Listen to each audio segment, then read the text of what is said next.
voy a dar otra charla de otro. Prevención de la enfermedad tromboembólica. Aquí también hay cosas muy importantes y también me gustaría que la doctora Moreno pues participara de manera activa ahora después. Y si algo digo que meto mucho la pata, dígame usted, para, hereje. Bueno, pues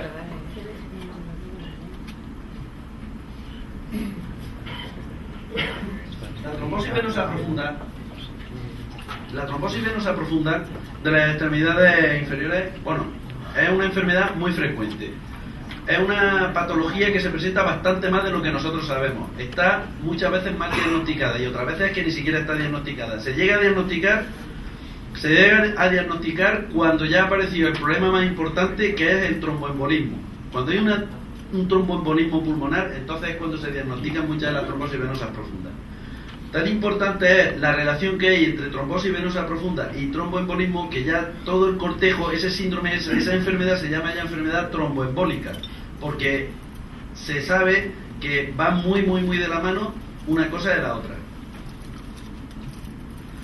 En cuanto a la epidemiología, anualmente la población general alrededor de, bueno, estas son cuestiones meramente para que veamos lo importante que es, porque hay muchísimos casos, como me estaba diciendo, de trombosis venosa profunda. La gravedad viene marcada, como decía, por las posibles complicaciones. La primera, la enfermedad es causa del 10%, ojo, estamos hablando del 10% de las muertes hospitalarias en pacientes encamados. Y el 1% de cada 4 pacientes que tienen una trombosis venosa profunda. Esa sería la complicación más importante, que sería el tromboembolismo. Y el síndrome postrombótico, una persona que ha tenido una embolia, o sea, una persona que ha tenido una trombosis venosa profunda, va a tener lo que se llama el síndrome postrombótico, cuya complicación más importante es la posibilidad de volver a tener otra trombosis venosa profunda, y va a desarrollar el 50% de los pacientes que han sufrido una trombosis venosa profunda. Es decir, es muy fácil que un paciente que haya previamente sufrido una trombosis venosa profunda vuelva a sufrir otra.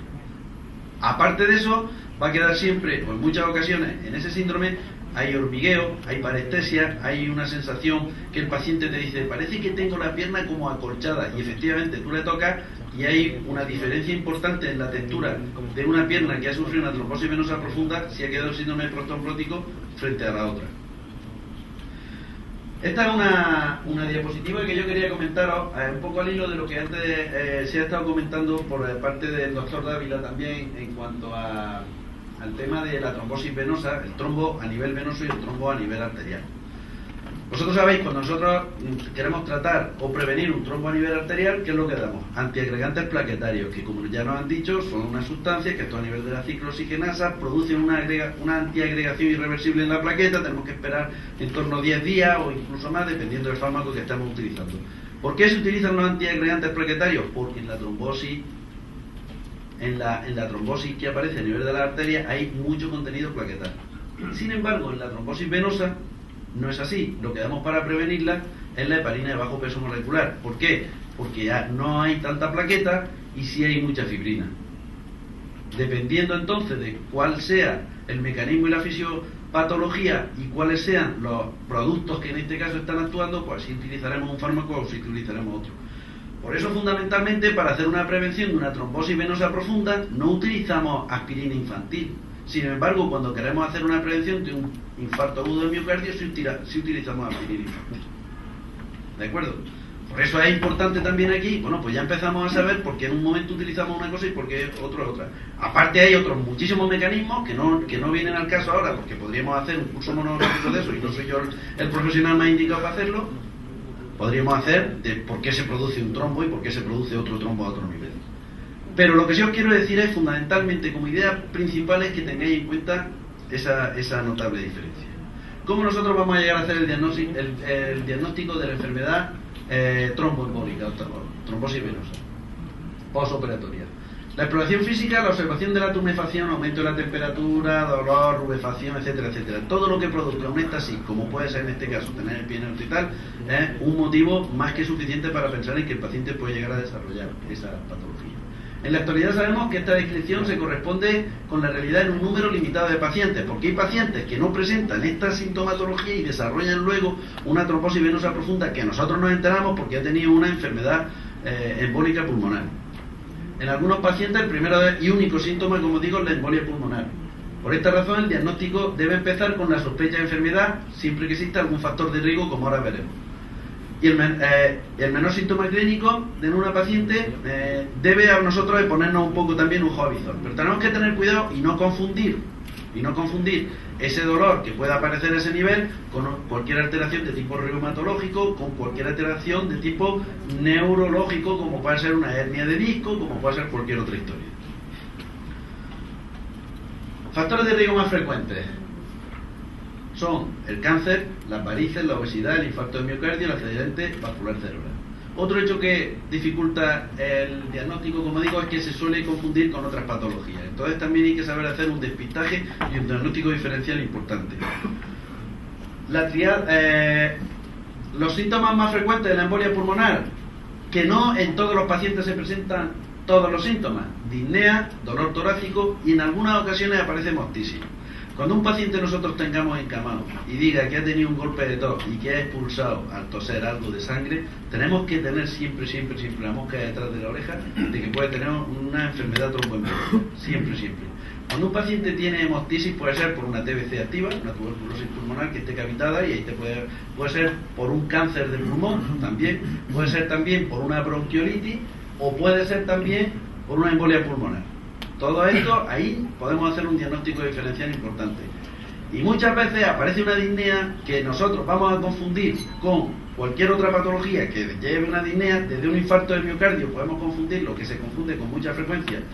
Un infarto de miocardio se puede confundir con una crisis asmática, con una bronconeumonía, con un montón de cosas que nos van a generar una disnea. La valoración del riesgo, pues mirad, en el año 1845 Virchow ya empezó a decir que había un grupo de personas que eran muy propensas a padecer la enfermedad vascular periférica, la trombosis venosa profunda. Virchow decía que todos los pacientes en los que concurrían estos tres hechos, que era éstasis venosa, estado de hipercoagulabilidad y lesión endotelial, que son pacientes quirúrgicos, por ejemplo, eran pacientes propensos a padecer una trombosis venosa profunda. Pero yo, para preparar la charla, y ya llevo un tiempo utilizando y basándome en un estudio que hizo Autar en 1996, que se basó en la tríada de Virchow, y aparte de eso, también hubo otros pacientes con otros factores también de riesgo que ahora mismo vamos a ver. Y de ahí hemos hecho una escala.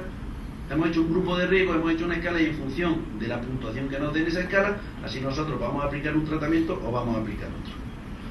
La escala de Autar, aparte de la tríada de Virchow, también decía el grupo edad. A mayor edad, más posibilidad de formación de trombosis venosa profunda.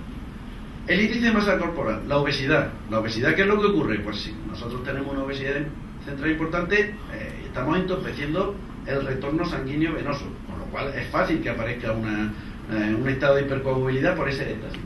El grupo hormonal, mujeres que están tomando anticonceptivos, fundamentalmente. Incluso últimamente se está viendo también en mujeres que se está dando terapia hormonal sustitutiva cuando están postmenopáusicas, que también hay un problema importante, curiosamente, y hay casos que se ha llegado a relacionar la enfermedad tromboembólica con el uso de ese tipo de hormonas. El grupo cirugía, que ahora después lo veremos. El grupo de movilidad, menor movilidad, más posibilidad de desarrollo. Enfermedades de alto riesgo, todas las que queramos y más. Y el grupo traumatológico. Ahora lo vamos a ver. Y mirar este cuadro, no sé si se puede ver bien desde atrás. Este hombre lo que ha hecho ha sido lo siguiente: ha cogido y ha hecho una serie. Cada grupo de los que estamos hablando le ha dado, aquí lo vemos también, le ha dado una puntuación. Y entonces, el grupo de edad le da, si el paciente tiene entre 10 y 30 años, le daría un 0. Un 0 es una puntuación que luego se va a sumar toda. Si está entre 31 y 40 años, le va a dar 1. Entre 41 y 50 le va a dar 2. Y entre 51 y 60 le va a dar 3. Y mayor de 60 años ya le da 4. El grupo de índice de masa muscular, pues lo mismo, ahí hace igual. El grupo hormonal, ¿qué grupos son? Pues anticonceptivos, menores de 35 años, mayores de 35 años, embarazo, porque el embarazo también produce estado de hipercoagulabilidad, aparte por dos motivos: por el tema hormonal y por el tema físico que ocasiona el hecho de bueno, pues el mismo embarazo, ¿no? El bombo de la señora embarazada.